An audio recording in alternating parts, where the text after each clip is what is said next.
Hello and welcome back everybody to another flight simulator video. This video has been in the works for quite a while now, and I was meaning to release this about a month or two ago.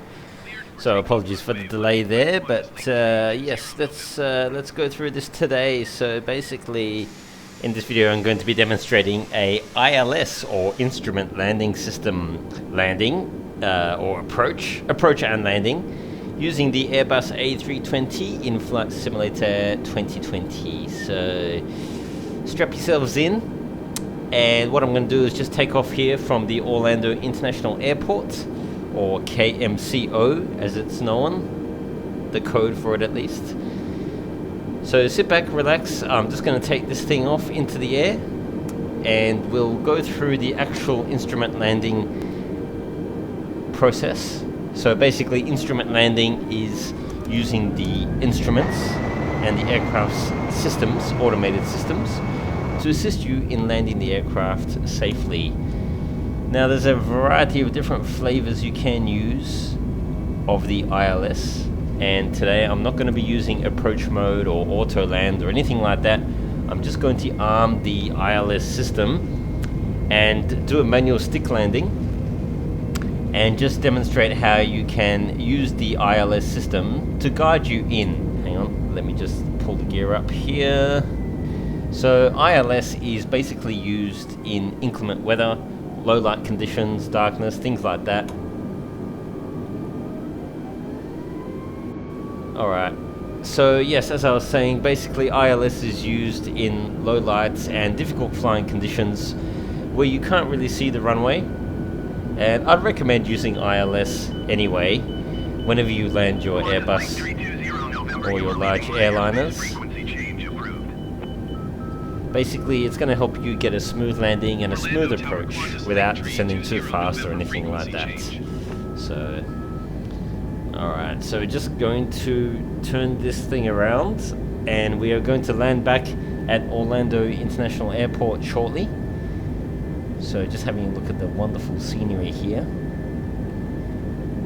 Now this video was recorded about a month or two ago, so it was before quite a few of the updates that have since happened to Flight Simulator. So excuse any glitches or lag that you might see. I think overall it's been running great on my computer, which is good to see. Okay, so what we'll do is just engage the flight director first, and that will give us our green crosshair, as you can see there on the attitude indicator. So that's all set up, ready to go. Alright, so I'll check in with you guys shortly.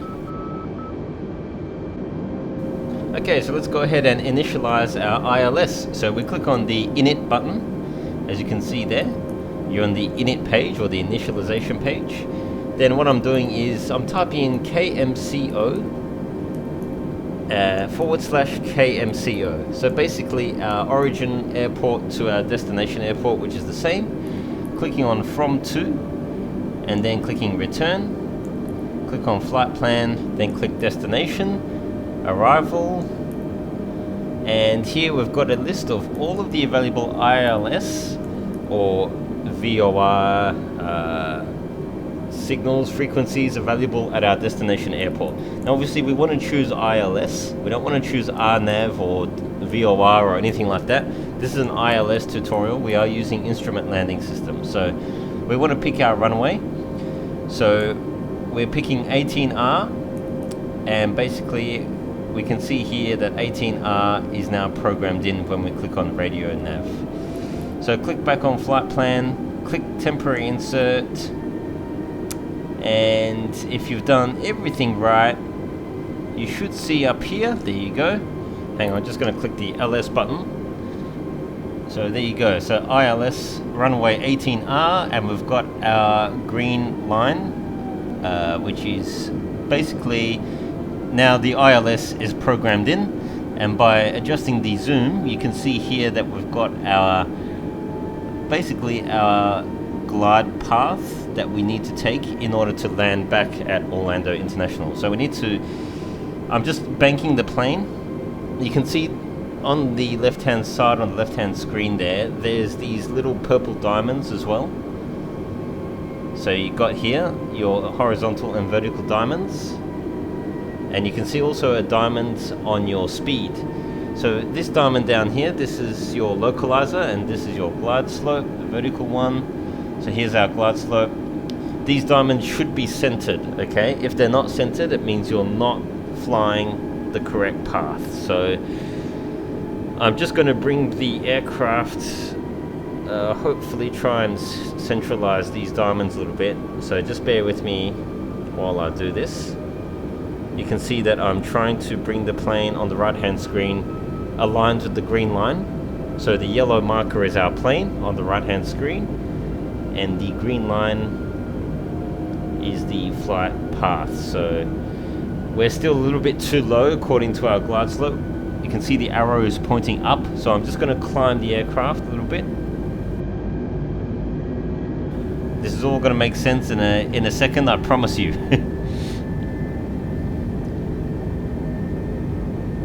Okay, so I'm just climbing the aircraft. You can see there that the glide slope, which is the vertical diamond there on the right hand side beside the altimeter, is still pointing upwards.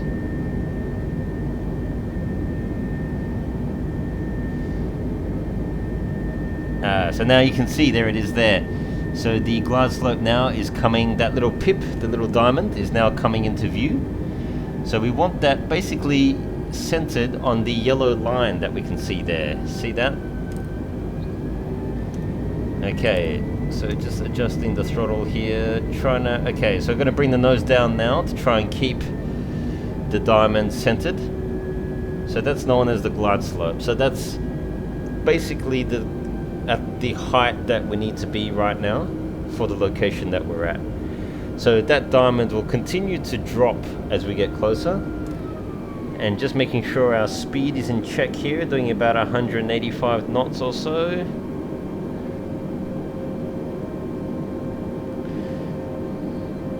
Okay, so you can see already where our nose is too low, our little diamond is too high. But anyway, what we're going to do is begin our left-hand turn, and that's going to bring us on our glide path into Orlando International, KMCO 18, runway 18R.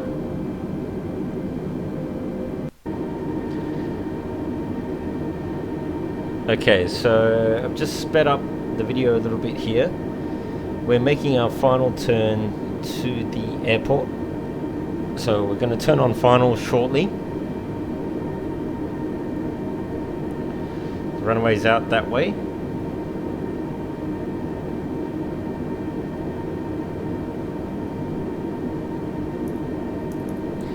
Increase the brightness here on the screens. They're just a little bit too dark. There we go. Alright, now don't be too worried if your little purple diamonds sort of disappear now and again. Look at the right hand screen, and the right hand screen tells us that our aircraft is tracking nicely on the green flight path. So we're just doing a gentle left hand bank, and our little yellow aircraft on the right hand screen there is following the flight path nicely. We're just doing the final left hand turn, just following the arc there.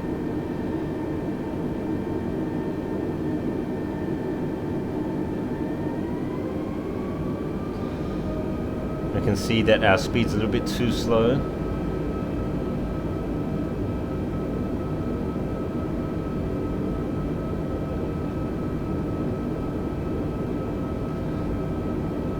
Okay, bringing it around. So we'll just watch that right hand screen here for the moment.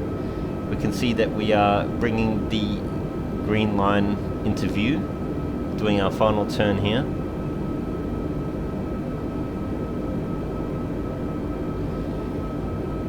So just doing a gentle turn to the left, gentle bank, and we can see our little purple diamonds have reappeared, I should say.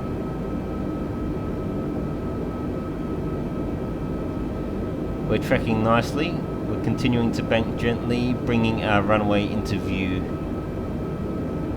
So what we want, obviously, is that green line on the right hand screen to be exactly vertical. And at that point, hopefully, you should see, there you can see already if you look on the left hand screen, the localizer diamond at the bottom, the heading diamond, is almost centered, not quite. We need to continue making our left bank. Basically those purple diamonds need to be aligned with our yellow lines on each axis, and that will ensure that we are perfectly lined up with the runway. Okay, so we need to keep banking a little bit more to the left. We're just a little bit to the right of the runway right now, which is ahead of us in distance.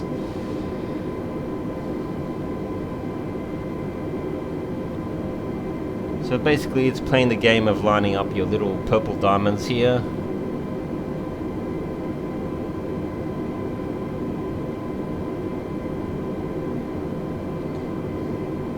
So the instrument landing system, the ILS, is quite smart and quite ingenious actually. All you really have to do is line up your aircraft on the purple markers and keep it lined up.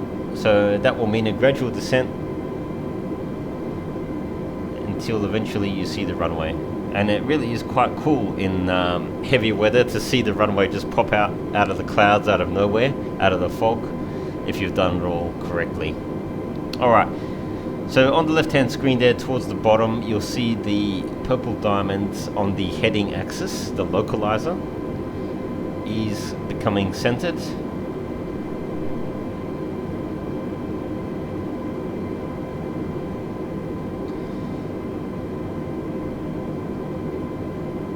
So what we want to do, you can see that little purple diamond is getting centered there on the left hand screen. Take a closer look here. Okay, so you can see our three diamonds now are looking pretty good actually. We've got our localizer at the very bottom there on the heading, which is almost centered. It's just coming into central view now. Our altitude diamond, or the glide slope, is coming down as well to the proper location. And we are going just a little bit too fast at the moment, so we're just going to back off the throttle a little bit here. And okay, so we're on the proper glide slope, we're descending just right. So we've got to keep this descent rate. Just using the speed brake here to slow us down a little bit. You can see our speed diamond is now getting lined up as well.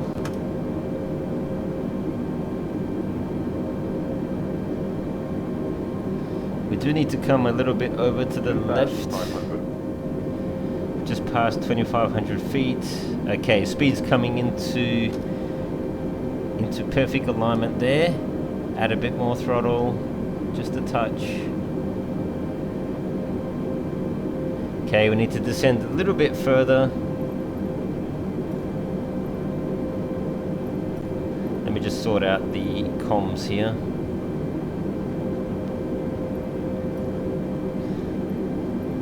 Should have done this before, but never mind. Orlando Tower Qantas Link 320 November is 8 miles north with Echo to land. Okay. Qantas Link 320 November Orlando Tower. Fly straight in runway 18 right. Altimeter 29.89, wind 256 at 7. Qantas Link 320 November cleared to land runway 18 right. Wind 256 at 7.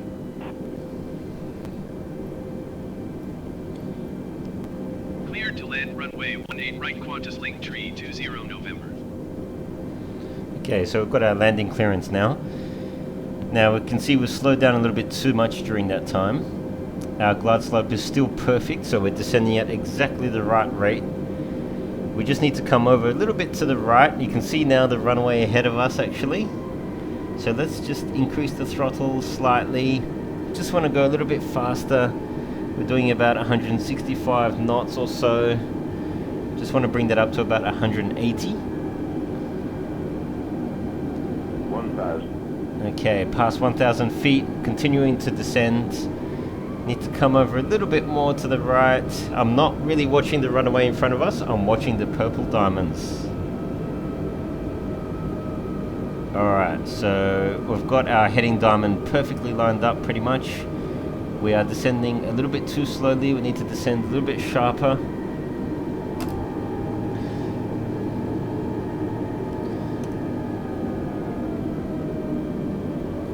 Okay, we've got the landing gear down.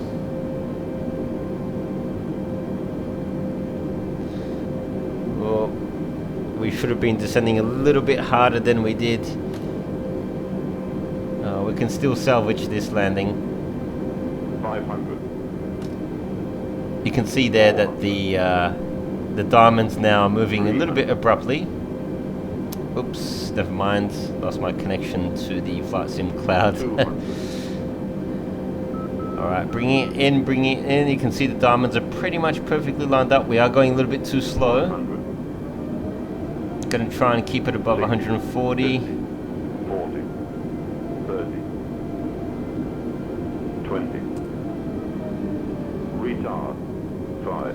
Now I'm doing this landing manually. Just gonna flare and bring her down. Not too bad, not too bad. And bring the nose wheel down. Keep it on the center line. And so that's it, ladies and gentlemen.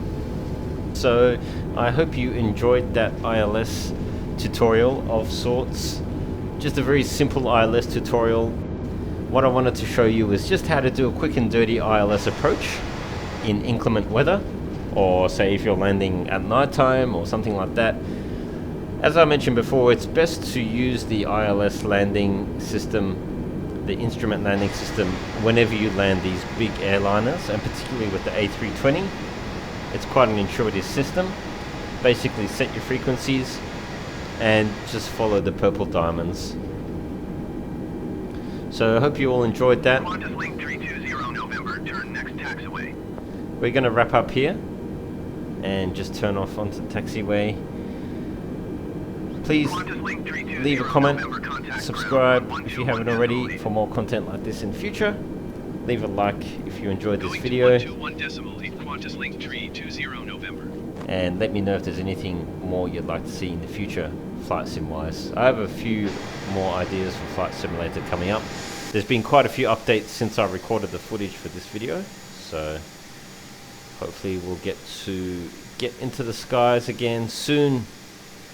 So thanks again for watching, and until next time.